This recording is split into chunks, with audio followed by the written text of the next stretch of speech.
ginagawang paglalabas, no, ng ng partial decision, no. But I would like to be educated on this, Ms. Mona Dimalanta, no.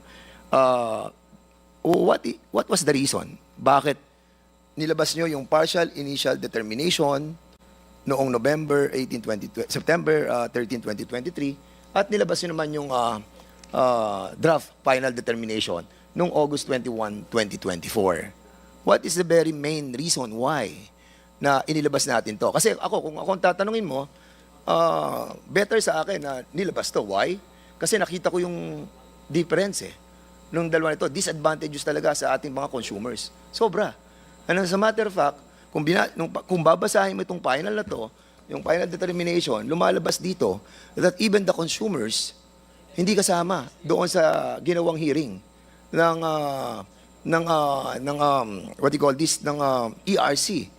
Because as I have read this, wala po doon yung mga consumer group. Ang nandun lamang po ay ang NGCP lawyer na si Faustino something ba yun, I forgot, Bautista, at yung NGCP, and then the PISAM and the Transco. But never na naandun po yung ating pong mga consumer. Now, what is the very essence why this draft final determination was released in your website? Mr. Chair, the rule that requires publication of draft determinations has been there from the original rules of ERC setting the transmission wheeling rates. I think personal na po ito. It really it is a commitment, not just an attempt on the part of the Commission to adhere to principles of transparency in setting the rates, particularly of regulated entities. This time around po, baka po ang sinasabi nilang nag-iba, kasi po merong draft partial kami, tapos draft final na pinost. Kasi po, nabanggit na rin kanina, instead po of the original 5-year period, naging 7 po, kasi po, hindi nga po nakapag-reset yung ERC dati. So, to address po the question directly, it is in adherence to the principles of transparency and giving our public the ability to comment on the drafts, on the rates that will result from this exercise of the ERC. Maka-comment lang po ako dun sa punto about consumers, Mr. Sige, Chair. go ahead, ma'am. Opo.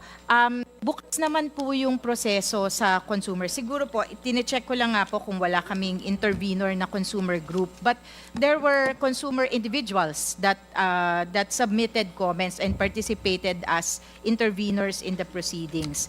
Okay. Meron pong si former Commissioner Non participated. There was NASECOR, who's also a consumer group that were admitted as intervenors. Okay, dito sa nirelease nyo sa inyong website, ang sinasabi po dito, ang opening ROB is 173.41 billion in accordance doon sa inassess ng ating pong RAAC saka NCL. But dito po sa naging final and draft ninyo, lumalabas po ng 196.69 billion, a difference of 23 billion. Ang pinag-uusapan pa lang natin dito, opening and closing ROB. So in other words, mataas po ang closing and opening ROB ng 23 billion. So in other words, tataas ang presyo ng rate para sa transmission. Dahil mataas po yung opening ROB. Ngayon, ang tanong ko, siguro hindi sa iyo, doon sa ating pong mga majority, no? Sa majority, kay Commissioner Puentes, anong reason bakit nyo itinaas yung pong closing and opening ROB na kung saan kinompute po ito ng ating RAAC at ng ating pong NCL na kung saan binayaran natin ng 40 million at 12 million para sa ginagawa po nilang evaluation and assessment ng lahat ng mga properties ng ating pong NGCP, bakit itinaas natin ng 23 billion?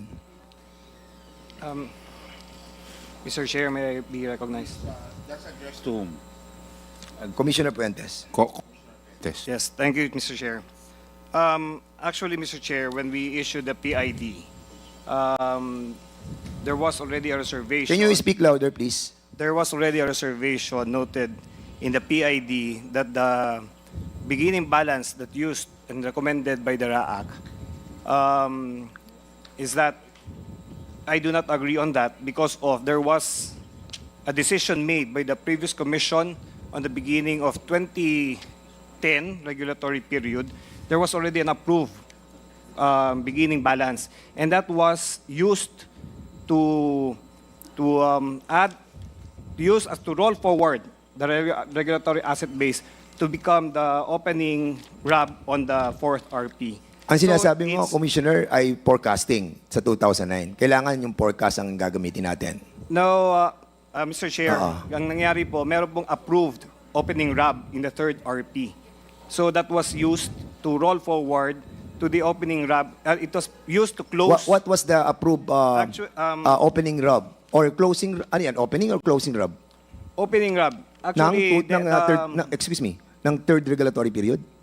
yes, because the RAAC used the SKM valuation, the 2008, but there was an approved opening RAB in the third regulatory period. And it is already. No, wait, if I may, wait. Mr. Chair. Commissioners Puentes, we are talking about third regulatory period closing RAB. I'm not talking about the opening RAB of the 2011 to 2015 opening RAB. Yeah. I'm talking about the closing. So, para maintindihan ng ating mga kababayan, ang pinag-uusapan natin dito, yung buong asset. Kasi yung sinasabi mong opening, nanggaling yun doon sa second regulatory period eh. Yun ang ginamit natin na parang opening ng third regulatory period. Now, matapos ang 5 taon, matatapos sa 2015, closing RAB na tayo. So, andun na po yung depreciation, andun na yung mga bagong equipments, andun na yung mga bagong projects. Now, ngayon, meron na tayong closing RAB. Ito na yung pinakakumpletong asset ng ating pong NGCP na magiging move forward tayo sa 2016. Yun ang gagamitin natin sa opening ng fourth regulatory period. Ngayon, ang tinatanong ko sa iyo, bakit nyo itinaas ng 23 billion, okay, yung pong closing RAB ng third regulatory period at ginawa nyong 196 billion? Kasi yun ang nag-manifest dito sa inyong decision eh. Dito sa inyong partial initial determination. determination. Ang sabi nyo, Commissioner, ikaw, si Digal at si Lumbatan, ang sabi nyo, tama ang decision ng RAAC. Dapat, ang gamitin po natin sa computation, yung mga project na use and useful. Sinabi nyo dito eh, ang kailangan gamitin natin mga project sa computation ng ating opening RAB para sa fourth regulatory period ay use and useful, efficient na mga project.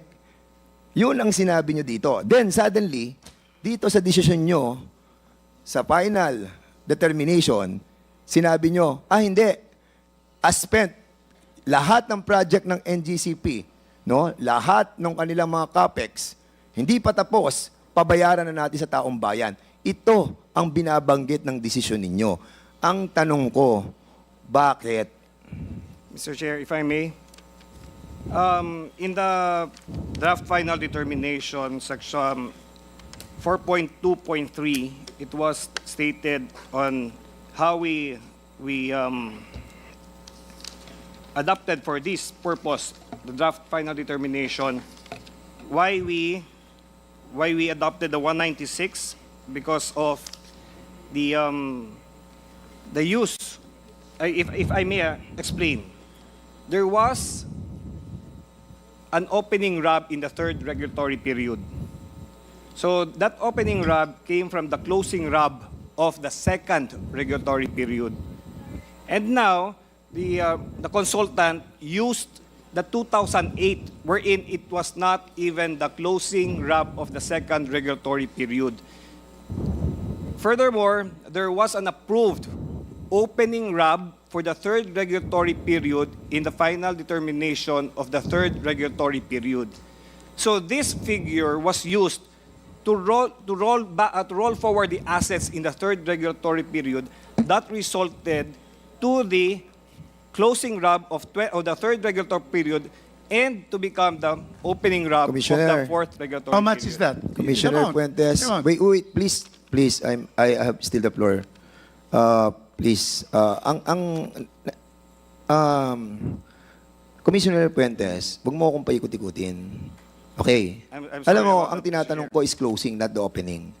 Yes. Hindi na makaka-apekto yung opening mo doon sa closing eh. Kasi ang closing, ito na yung total eh, ng asset eh. Ito na yun eh.